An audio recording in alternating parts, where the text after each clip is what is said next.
The crystalline spires of the diplomatic corps headquarters stretched into the violet skies of Lumaria Prime, their surfaces refracting the light of 3 moons. Nixis adjusted her neural dampener, a delicate circlet that helped control her species' natural empathic abilities. As the youngest celestial empath ever appointed to the Interstellar Diplomatic Corps, she couldn't afford any mistakes. Remember, senior empath Zorax's thoughts brushed against her consciousness: humans are different. Their minds operate on frequencies we've never encountered before. Nixis's iridescent skin rippled with patterns of confidence. I've studied all the protocols, senior empath. Humans are emotional, unpredictable, but ultimately harmless. Their neural patterns are simply more primitive than ours. Zorax's ancient eyes narrowed, the starlight within them dimming slightly. That assessment proves you're not ready. But the Council insists we need younger perspectives for this delegation. His crystalline form shifted, catching the light. Don't attempt deep readings without permission. Surface empathy only. The warning should have terrified her. Instead, it sparked curiosity. The human delegation arrived 3 cycles later. Their ships were bulky, inelegant compared to Lemurian vessels, but Nixis found herself fascinated by their efficiency. The humans emerged from their craft wearing environmental suits, though they wouldn't need them in the carefully maintained atmosphere of the diplomatic quarter. Their leader, Ambassador Julian Reeves, removed his helmet first. Nixis studied his features, the lines around his eyes, the gray at his temples, the way his mouth curved into what humans called a smile. Her empathic senses tingled. Even from a distance, his mind felt different. Not primitive at all, but complex in ways she couldn't quite grasp. The formal introductions proceeded according to protocol. Nixis stood with the other empaths, their collective consciousness harmonizing to Project Calm and Welcome. But something kept drawing her attention back to Reeves. His surface thoughts were clear enough: diplomatic phrases, careful observations, genuine curiosity about their world. But beneath that, she shouldn't probe deeper. The protocols were clear. Surface readings only. But during the evening reception, as she watched Reeves interact with both humans and aliens alike, her curiosity overwhelmed her training. Just a slightly deeper look, she told herself. Just to understand. She focused her abilities, extending her consciousness toward him like a delicate tendril of light. At first, everything seemed normal. Then she hit what felt like a storm. Reeves' mind wasn't simple at all. It was a cathedral of thought, each chamber echoing with memories, ideas, emotions, and something else, something she'd never encountered before. Humans called it imagination, but this was different. It was as if his consciousness existed in multiple layers simultaneously, each one vibrating at its own frequency. She pushed deeper, fascinated. That was her first mistake. The moment she tried to understand the structure of his thoughts, everything shifted. His mind wasn't just complex, it was adaptive. The more she tried to analyze it, the more it changed, like a living puzzle rearranging itself. She felt herself being drawn in, lost in the labyrinth of his consciousness. Reeves stopped mid-conversation, his hand tightening around his drink. His eyes searched the room until they found her. Not with anger, but with curiosity. With recognition. He knew she was there. Nixis tried to withdraw, but she couldn't. The complexity of his mind had entangled with her own consciousness. The more she struggled, the deeper she became enmeshed in his thoughts. Interesting technique, his voice echoed in her mind. Not as a thought, but as a direct communication. Impossible. Humans weren't telepathic. They couldn't be.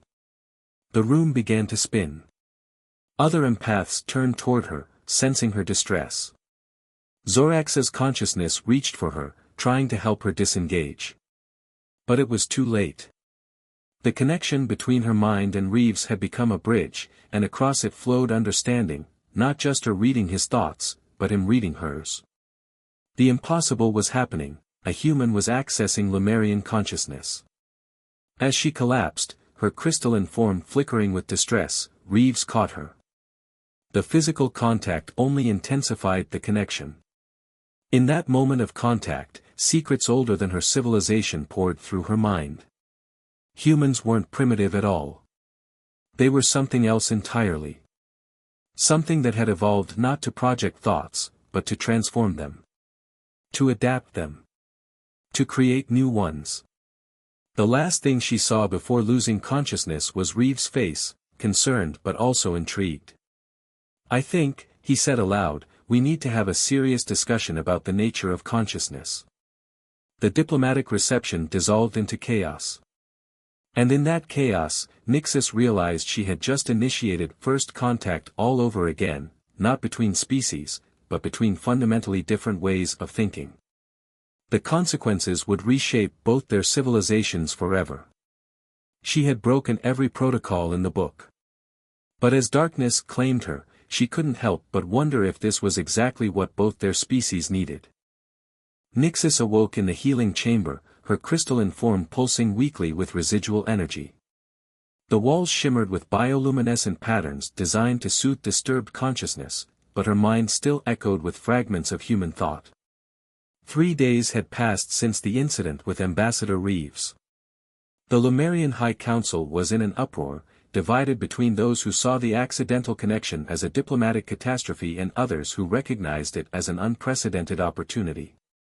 "The human's mind should have been impossible to parse," Chief Medical Officer Venna said, her form shifting through shades of concern. "Yet you not only accessed it but established a two-way connection. The implications are troubling." Nixis tried to sit up, her form solidifying slowly. "Their minds aren't primitive, they're evolutionary marvels. They don't just think linearly, they think in all directions at once. It's beautiful and terrifying. And dangerous," a new voice added. Senior empath Zorax emerged from the shadows, his ancient form barely containing his agitation. "The humans are demanding answers. Their neural scans show changes in Ambassador Reeves' brain patterns.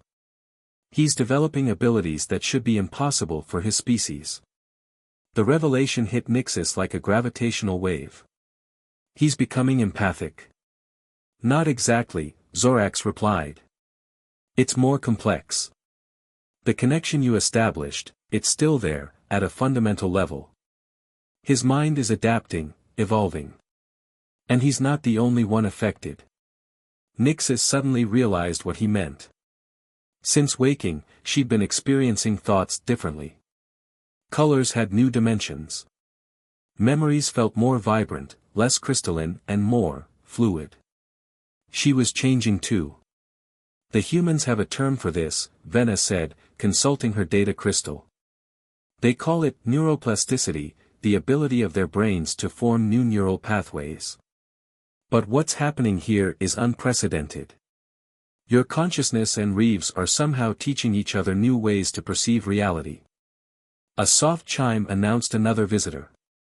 Ambassador Reeves himself entered, flanked by both human and Lemurian security. His presence sent ripples through Nixis's consciousness, not invasive, but aware. Connected. "I think it's time we discussed what really happened," Reeves said, his voice carrying unusual harmonic undertones that made the crystal walls resonate. "Because right now, I'm experiencing things humans shouldn't be able to experience, and I have a feeling you're seeing the world very differently too." Nixis studied him with new awareness. His consciousness had changed, becoming more crystalline in structure, while retaining that wonderful human chaos she'd first encountered. "The connection, it's evolving both of us." "Exactly," Reeves smiled, and Nixis could both see and feel the expression. "My scientists are fascinated. Apparently, the human brain's ability to adapt combined with your species' natural empathic abilities has created something entirely new. A hybrid consciousness." Zorax's form flickered with alarm. "This could destabilize everything, our diplomatic protocols, our understanding of consciousness itself." Or, Reeves countered, "it could be exactly what both our species need to truly understand each other." He turned to Nixis. The real question is, how far does this go? Are we unique, or could this connection be replicated? And more importantly, should it be? Before anyone could respond, Nixis gasped. Through their shared connection, she felt something massive approaching, a wave of consciousness, vast and complex. Ambassador, your crew. Reeves nodded grimly. They're changing too. The connection between us seems to be spreading, affecting everyone who spends significant time around either of us. It's exponential. Quarantine them all. Zorax demanded, but Nixis knew it was too late. The transformation wasn't a disease to be contained, it was evolution in action. Human adaptability was combining with Lemurian empathic abilities, creating something greater than either species had imagined possible. We need to understand this, Nixis said, her voice carrying new harmonics that made the humans in the room shiver with recognition. Not fight it. This could be the greatest breakthrough in interspecies communication since first contact. Reeves' mind brushed against hers, sharing impressions of possibility and concern in equal measure. The question isn't whether we can stop this evolution, he said, voicing both their thoughts. The question is whether our societies are ready for what we're becoming. As if in response, the walls of the healing chamber began to pulse with new patterns that reflected both Lemurian crystalline precision and human creative chaos. The transformation wasn't just affecting consciousness, it was changing the very way both species interacted with their environment. The future was reshaping itself around them, and no one, human or Lemurian, could predict where this evolutionary leap would lead. But through their shared connection, Nixis and Reeves felt something that transcended their individual species' fears: hope. The mind storm they had unleashed was just beginning, and its winds would reshape the galaxy in ways neither species could imagine alone. Riots broke out in New Singapore's diplomatic quarter as news of the consciousness evolution spread. Humans and Lemurians alike gathered in the streets, some demanding to be upgraded, others protesting against what they saw as an invasion of human cognitive sovereignty. Nixis watched the chaos unfold from the safety of the orbital research station Harmony 1, where she and Reeves had been relocated for observation. The station's curved windows offered a perfect view of Earth's glittering surface, now dotted with the crystalline structures that had begun growing wherever large groups of affected humans gathered. "They're afraid," Reeves said, joining her at the window. His skin had developed a subtle iridescence, while her crystalline form had become more fluid. "Both our species." The council's reporting similar protests on Lumaria Prime. Nixis felt the turbulent emotions radiating from the planet below: fear, excitement, anger, hope, all mixing together in a storm of consciousness that made the station's empathic sensors flicker. Can you blame them? We're becoming something else entirely. Dr. Riya Patel, the station's lead xenoneurologist, entered the observation deck, her tablet displaying a cascade of brain scans. Despite spending weeks studying the phenomenon, her enthusiasm hadn't dimmed. The latest results are extraordinary. The hybrid consciousness isn't just spreading, it's evolving differently in each affected individual. Through their shared connection, Nixis felt Reeves' concern spike. Different how? Some humans are developing crystalline thought patterns similar to Lemurians, while others are manifesting entirely new cognitive architectures. And the affected Lemurians, they're experiencing emotion and creativity in ways that should be impossible for their species. A sharp pain lanced through Nixis's consciousness. Below, another crystal spire had erupted from the ground near the Sydney Diplomatic Centre. She could feel the minds within it, humans and Lemurians, their consciousness merging and transforming in ways that defied both species' understanding of reality. "The military's getting nervous," Reeves said, rubbing his temples. The connection let Nixis feel his divided loyalties, duty to his species warring with the profound understanding their shared consciousness had given him. "There's talk of containment protocols." "It won't work," Dr. Patel interjected, pulling up new data. "The transformation isn't just psychological, it's affecting quantum fields around the transformed individuals. The more they try to separate people, the stronger the connection becomes." It's like the universe itself is pushing for this evolution. A sudden ripple of alarm washed through the station's collective consciousness. On the main screen, news footage showed a military cordon forming around one of the crystal spires in Rio de Janeiro. Soldiers in hazmat suits approached with containment equipment. The response was immediate and unexpected. The crystal structure pulsed with light, and every transformed human and Lemurian within a kilometer radius suddenly linked consciousness. The soldiers' equipment failed, their minds touched by the same evolutionary wave that had started with Nixis and Reeves. "We have to do something," Nixis said, her form rippling with urgency. "If they keep trying to fight this, the backlash could tear both our societies apart." Reeves nodded, his thoughts already aligning with hers. "We need to show them it's not about losing who we are. It's about becoming more than we ever imagined possible." Dr. Patel's eyes widened as she noticed new readings on her tablet. "The quantum field disturbances, they're creating some kind of network. The transformed individuals aren't just sharing consciousness, they're building something." Through their enhanced perception, Nixis and Reeves could feel it too. Every crystal spire, every transformed individual, was becoming part of a larger pattern.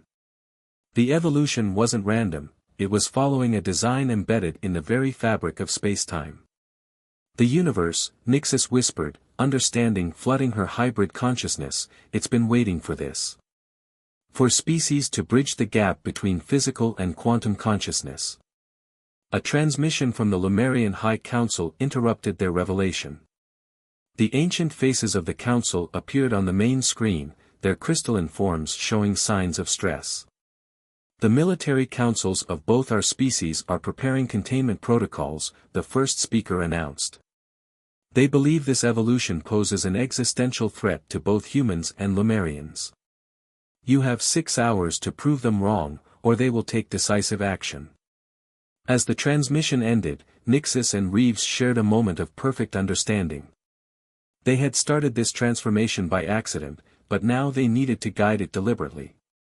The future of both their species, and perhaps the very nature of consciousness in the universe, hung in the balance. "We need to show them," Reeves said, his voice carrying harmonics that made the station's crystal elements sing. "Not tell them. Show them what we're becoming." Nixis's form pulsed with agreement. "Then let's give them a demonstration they can't ignore. It's time to reveal what hybrid consciousness can really do." The station's lights flickered as they began to focus their shared consciousness. Below, the crystal spires pulsed in synchronization, preparing for a revelation that would change the course of history forever. The 6-hour deadline approached with the inexorable weight of a collapsing star. In Harmony One's main laboratory, Nixis and Reeves worked with Dr. Patel to prepare for their demonstration, their hybrid consciousness humming with purpose. "The quantum field generators are ready," Dr. Patel announced, her fingers dancing across holographic controls. The laboratory had been transformed, its walls now lined with a network of crystalline resonators that pulsed in sync with their thoughts.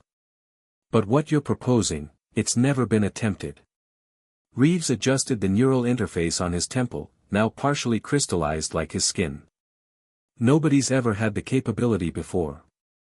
The military councils want proof that this evolution serves a purpose. We'll give them something undeniable."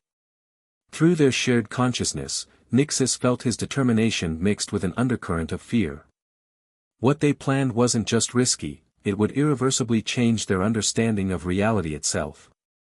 "The transformed population is ready," she said, sensing the network of hybrid minds spanning the globe below. Each crystal spire had become a nexus of shared consciousness, waiting for direction. "But the military vessels are moving into position. We're running out of time." The laboratory's main screen flickered to life, showing multiple feeds. Military ships from both species surrounded Earth's crystal spires. On Lumaria Prime, similar scenes unfolded. The councils had synchronized their containment protocols. When the deadline hit, they would move simultaneously. Dr. Patel's instruments suddenly screamed with activity. "Multiple quantum field spikes. They're charging weapons." Earlier than expected, Reeves growled. They're not going to wait for the deadline. Nixis's form pulsed with urgent light. Then neither will we. She reached for Reeves's hand, their hybrid consciousness merging completely for the first time since their accidental connection. The sensation was like diving into an ocean of pure thought. Through their enhanced perception, they could feel every transformed mind on Earth and Lumaria Prime, humans gaining crystalline clarity, Lumarians experiencing the chaos of human creativity. But more importantly, they could feel something else, the quantum fabric of space itself, responding to their collective consciousness. Now! Reeves commanded. Dr. Patel activated the resonators, and every crystal spire on Earth pulsed in perfect synchronization. The effect was immediate and extraordinary. The quantum field surrounding Earth rippled like a pond disturbed by a stone. Similar waves emanated from Lumaria Prime, the two patterns intersecting in higher dimensional space. Military vessels suddenly found their instruments going haywire. The quantum disturbance was affecting everything, communications, weapons systems, even artificial gravity. But the transformed individuals felt something far more profound. The universe opened. Through their hybrid consciousness, they could perceive reality as it truly was, not just the physical dimension, but the quantum layers that underpinned existence itself. The military councils watched in astonishment as their screens showed impossible data, space-time folding, dimensions intersecting, consciousness itself becoming a tangible force. This is what we've become, Nixis and Reeves spoke in perfect unison, their voices carrying across all communication channels. Not just telepaths, not just empaths, but quantum consciousness incarnate. We can perceive, and affect, the fundamental forces of reality. To demonstrate, they focused their shared consciousness. At their command, the quantum field shifted, and for one brief moment, the distance between Earth and Lumaria Prime, hundreds of light-years, meant nothing. Everyone, transformed and untransformed alike, experienced a moment of total unity. They saw the universe as the hybrid consciousness saw it, a vast network of interconnected quantum states, waiting to be understood and navigated. The military vessels' weapons powered down as their crews sat in stunned silence, experiencing a revelation that transcended species boundaries. Dr. Patel's instruments were recording everything, documenting the impossible becoming possible. The quantum field, you're not just affecting it, you're becoming one with it. This is beyond consciousness evolution, it's the next step in universal awareness. The crystal spires pulsed again, and in that pulse was a message that reached every mind, transformed or not. This was what consciousness had been evolving toward since the beginning. Not dominance of one species over another, but transcendence of the boundaries that separated them. Reeves smiled as reports flooded in from both worlds, the military council standing down, the protests turning to celebrations as understanding spread. They're beginning to see. This isn't about losing our humanity or Lumarian identity. It's about becoming what we were always meant to be. Nixis felt it too, the fear giving way to wonder as both species glimpsed their true potential. We're not just building bridges between our species, she said, watching the quantum fields dance around them. We're becoming the bridge between consciousness and reality itself. The deadline passed unnoticed, forgotten in the wake of a revelation that would reshape both civilizations.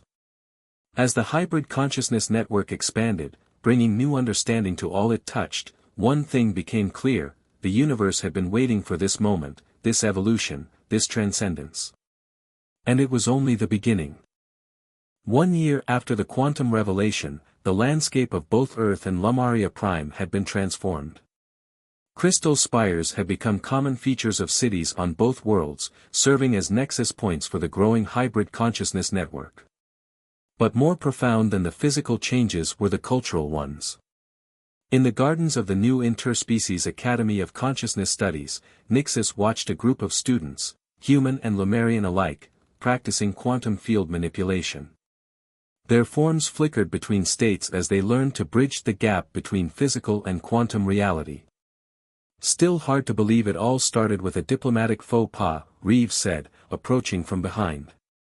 His fully hybrid form now existed in a state of constant flux, like Nixis's own, neither fully human nor fully Lemurian but something gloriously new. The best discoveries often come from mistakes, Dr. Patel added, joining them. She had chosen to undergo the transformation 6 months ago, and her consciousness now added a scientific precision to the hybrid network that had proven invaluable. Though I doubt anyone could have predicted this outcome. The Academy itself was a testament to how far they'd come. Its architecture defied traditional physics, existing partially in quantum space, its halls and chambers shifting to accommodate the needs of its occupants. Through the hybrid consciousness network, students could experience firsthand the memories and knowledge of both species. The latest survey results are encouraging, Reeves said, sharing the data through their connection. 80% of both populations now support voluntary transformation. The fear is giving way to curiosity. Nixis felt the truth of this in the quantum field that surrounded them. Where once there had been chaos and resistance, now there was a growing harmony. And those who choose to remain untransformed are finding their own ways to contribute, Dr. Patel answered. We're learning that diversity of consciousness is as important as unity.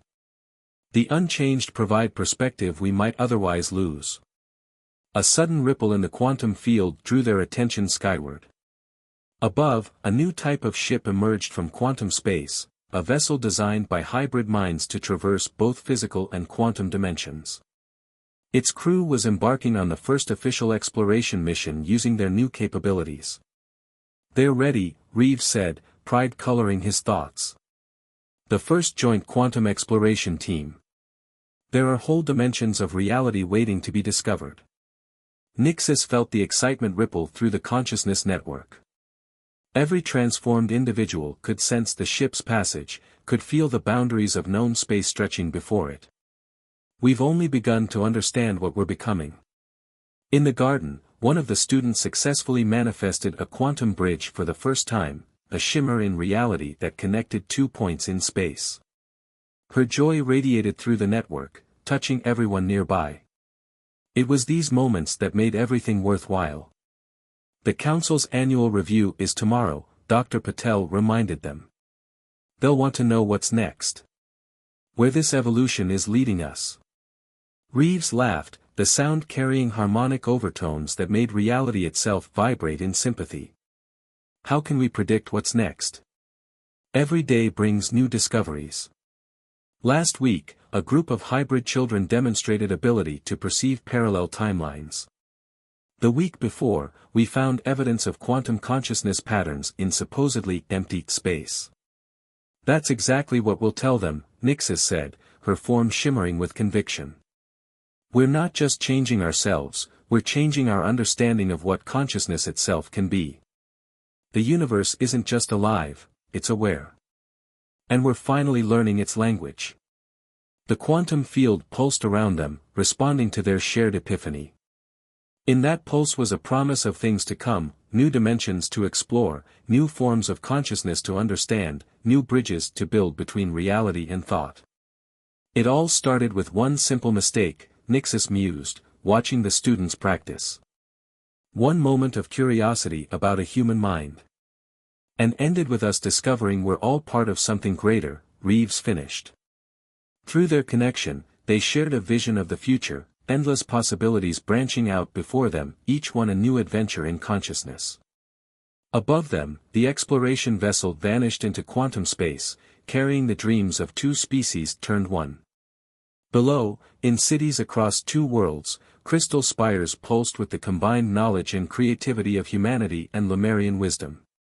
And everywhere, the quantum field sang with the harmony of minds that had transcended their original limitations to become something new, something wonderful. The day Nixis tried to read a human's mind hadn't just changed her life, it had changed the very nature of consciousness in the universe. And as she stood there, surrounded by the future they had created, she knew that this was only the beginning of their story. After all, in a universe of infinite possibilities, what was one small mistake compared to the endless wonders that awaited them?